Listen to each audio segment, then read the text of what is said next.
Hello and welcome back. So we're going to scale things down a little bit from billion-dollar companies to SMEs and maybe even a micro business. So I'm going to talk to you about a very traditional sector, what people would often see as a niche sector, but actually it's indigenous to most countries around the world, so it's surprisingly global. There was a famous designer, Philippe Starck, once said, if 50% of your audience don't hate what you're doing, then you're not doing something very interesting. And this is a reaction when you're trying to be disruptive and maybe even radically disruptive, you face, and I certainly faced many times. But fortunately, there's others in the world who counteract that and give you the support. So we were fortunate enough to be positioned winning a global innovation award in Paris, where Lamborghini won the car division and we won all the sports and leisure product division. So as Dennis mentioned, I have a couple of hats on. My day-to-day hat is my role in Maynooth University, working with mostly product design students.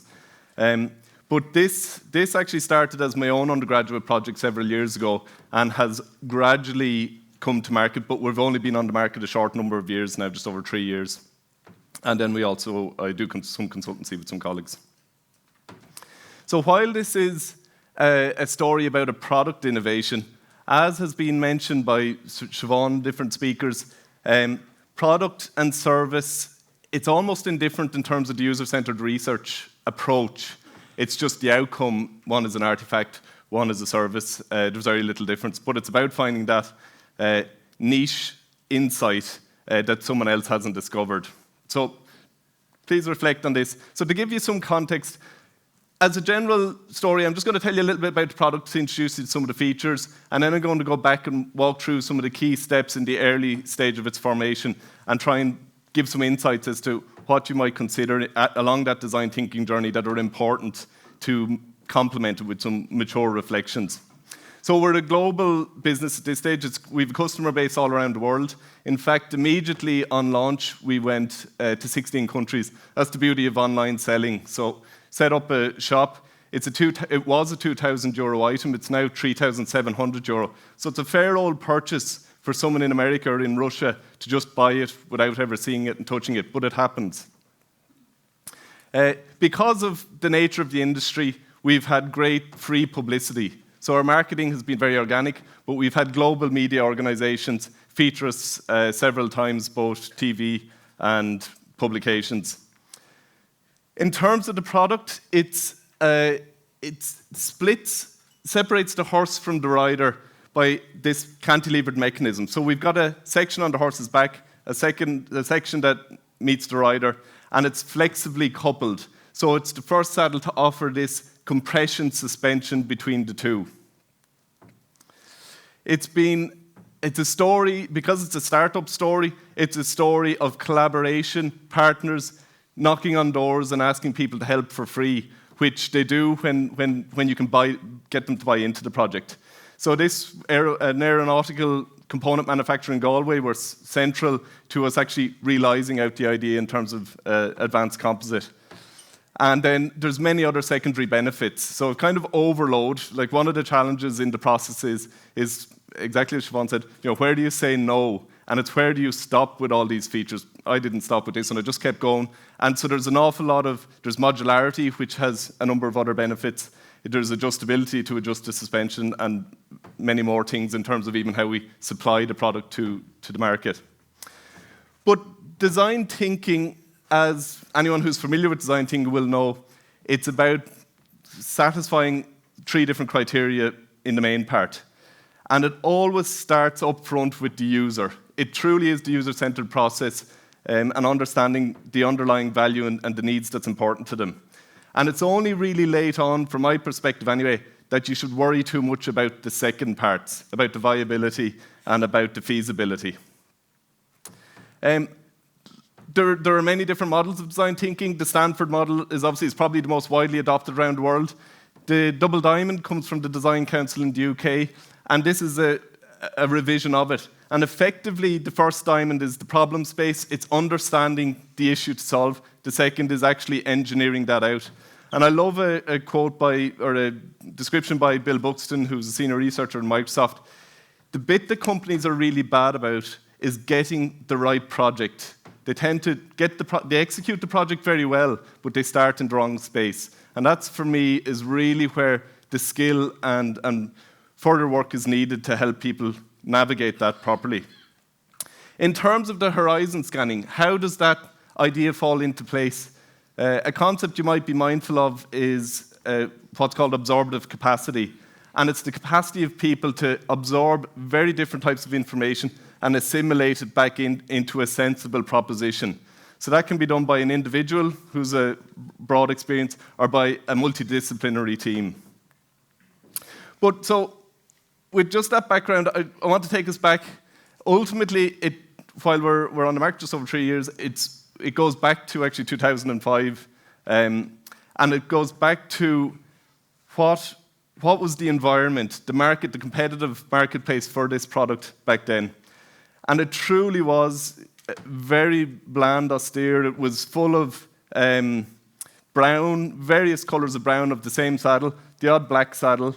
Even the influencers at Ireland's and one of the world's sort of most favoured, I suppose, horse show at the RDS, the influencers were very conservative. So that was a big challenge. The governing authorities, which mainly come from the UK, were traditional in nature and didn't really perceive a future in this direction. And simply put, it was an incredibly static industry. Like, there was literally no change over 100 years, and you can almost go back several hundred years. Nobody bothered really to explore this space. So, why explore it? Is it not a stupid kind of fiasco to go off in the direction? Well, it's not if you can identify some big patterns or trends that might give a clue that there's something in it, because maybe you're the first to unlock something. And so to start off without any understanding of where you're going, you need a universal motivation. And you need it so that other people are going to get behind that motivation until you crystallize what that means. So for me, it was to do right by horse and rider. Horse people love their horses, like, more than anything. So they can get behind it. And then others who are in the industry and understand it can get behind it. So this was my kind of reason to exist at the start. But equally, right from the start, you're being told it's not going to work. So the process is really fragile.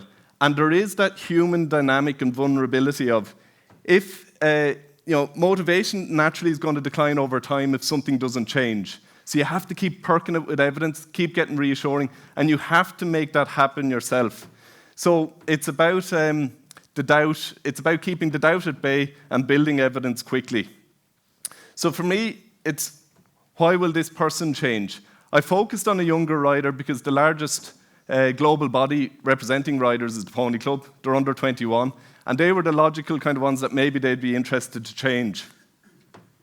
So what was the evidence? Well, Formula One guru entered the market in '98. So he supplied all the helmets to Formula One from the 1960s. And then he decided to enter equestrian sports, which gave an indication of the scale of it. People really poo-pooed it because it looked like a bicycle helmet. It wasn't in keeping with the felt cover. But it actually got embraced, and they were able to charge 3 times more. So that was the first trend that's my friend, I suppose. And then there was just general observations, which, when not much has happened, you have to look a little bit more widely. And there's contradictions. Those 21-year-olds, in all their other walks of life, are embracing Predator football boots, they're embracing colour. The other similar sort of high-expense sports, like ski wear and cycling and so on, were really advancing quickly. So that was enough to kind of justify and buy a little bit of time and get people's interest at the start. I think this, for me, gets to the point of what one of the most critical things that need to happen is. And it's the idea of just making a decision. You have to ask a big, naive question that immediately wipes away all the legacy approaches of doing things. Because if you don't, you'll just slip back into the same slipstream that every other company in that industry are doing. So for me, it was what if saddles hadn't existed? And it was about ignoring industry assumptions and finding my own truths to build something on. The design thinking process, it's a simple process. This was a simple approach. So interviewed many leading riders just available in Ireland. Ireland is a centre of horse riding, so that was handy. Took photos and analysis of what's important to them, how they mount and move on the horse. But the breakthrough for me was really the centre of this. The real user is the horse themselves. They're the athlete in this. So it's going back to first principles of what a horse needs to transport a rider safely and efficiently on their back. And it came down to a couple of observations about the anatomy and biomechanics of a horse. Of the 18 ribs, the back 9 ribs are floating. They protect the lungs, so they need to expand. So we want something that flexes and gives a little bit with them. Then the biomechanics of the horse, as their shoulders roll, their back kind of laterally paddles. So one side goes up, the other side goes down. So all of a sudden there was this interesting dynamic. And at a little while, I'm very strong on don't keep going back to competitors, see what they do, and once you've identified it, but just did a little check at this point, which was what's inside existing saddles. There's this structure called the tree, and it creates pressure points. Right at the back, it doesn't move with the horse, and it has to be padded up to kind of overcome it, and it's rigid. So it was straightforward. If I was designing saddles today with the materials and technology available, I would just imagine what's a dynamic solution going to be. And all of this probably took about 3 weeks, with no resources. So that's how quick something can come together. And the conclusion took about 3 days. It was pretty much the first one, logical conclusion. How do we create something mechanically? That was enough to be able to see something that can be done with it. So this quote is important because it's not a genius approach. When you ask creative people how they did something, they feel a little guilty because they didn't really do it. They just saw something. It seemed obvious to them after a while.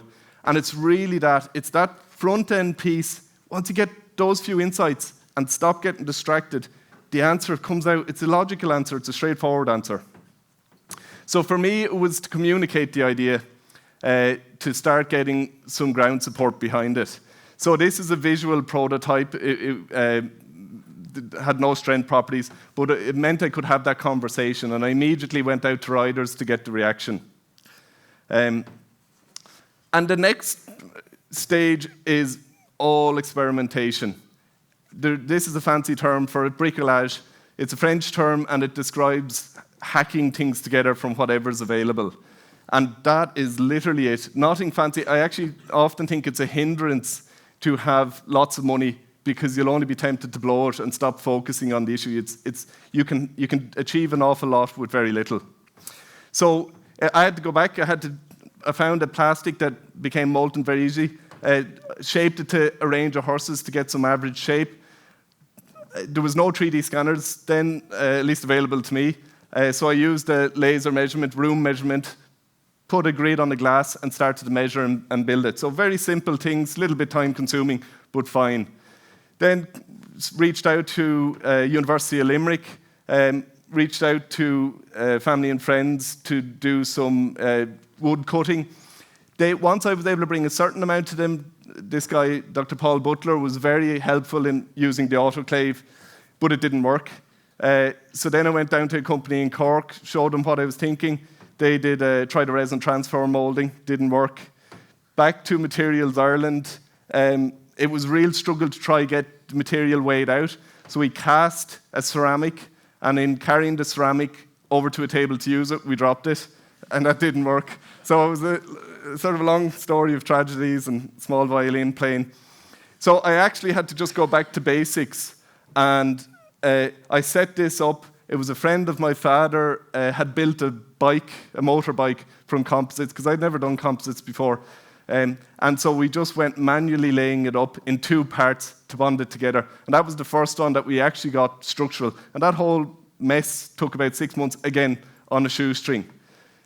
Nobody was prepared to ride on it because it was a scary looking thing and you didn't know what was going to... So I jumped up on it, and probably if I rode a second longer, it would have broken. But the movement and the fact that the horse didn't give out gave me some belief that there's something in this.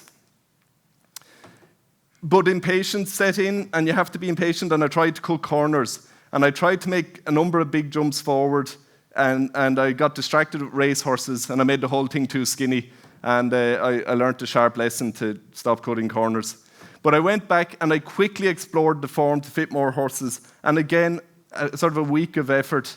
And then once we got to a point where there was something more presentable, there was a clean story to tell, I still got rejections. So there is a definite point of, at what point do you give in to the rejections and listen to them, and what point not?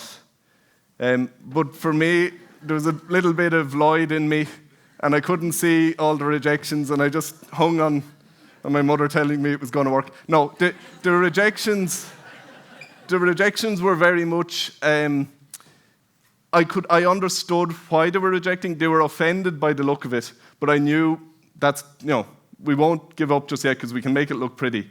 And that's what I did. Right at the start, I showed you a picture of some army equine riders, and they told me how stupid it looked and how they'd never ride on it as I walked into the barracks, after getting them to open their doors.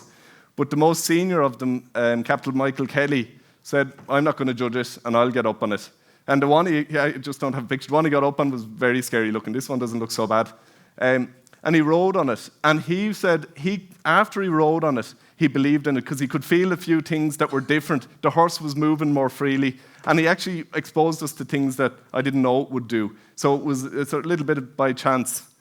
There was one of the top dressage riders in the world was over for New Zealand for a science conference, and she later bought them and now sells them for us down in New Zealand. But she asked to give it a go when she was here, and again, it was very positive. So once you understand what the rejection is over, and don't be too hasty in jumping to the conclusion, you can get there. And so now it's used by top riders around the world and by many local top riders at the elite competition, as well as just leisure riding.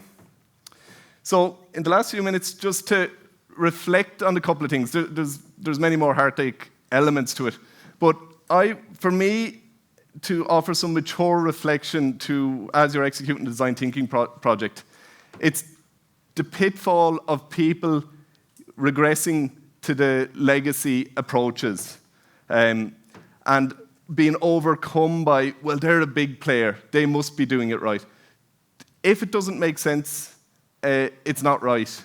And they've probably stumbled their way there. So you've got to trust your instinct and forget competitors once you've identified that nobody has got a good solution out there. The second is maintain a clear point of view. And maintain is the specific word. Everybody starts a journey with a very clear, here's what I'm going to do. I'm going to launch an online bookseller called Amazon. And it's as they go in and more people come into the process, they start to lose that, and they hand over understanding to others, and that clarity goes. So you have to be really careful in design by committee. I would say a senior person who has the authority to see this project through needs to be in it right from the start and through it. And so the last note is a note that I only learned of just before we launched our saddle, which was in the UK in parallel. I thought I was the only one doing something, but another company was doing almost exactly the same thing as we were doing. They hired Seymour Powell, which is one of the world's leading design consultancies in London. They'd spent well over £1 million sterling, and after about a year, it was pulled off the market because it failed. What happened was they made it quite complicated, but it's because they handed over the understanding and the thought piece to different organizations. So for a start, it just got too expensive. The whole process was so expensive for them to learn something. And by the time they learned their first lesson, they released it effectively to market. That was their first real exposure. They'd run out of money, and that was the end, and they couldn't afford to fix it.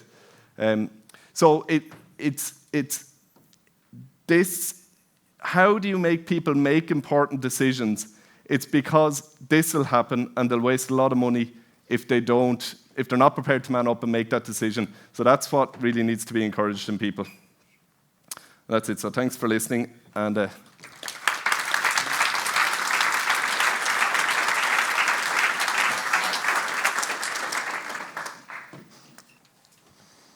I'm just curious. You mentioned, I think it was your price point started out at 2,000 and is now about 3,700. Did that come about when the red saddle came out? Because I thought that just looked fantastic. And that is a good point. It did look fantastic. Their price point was much more. So they went in at over 4,000, I think.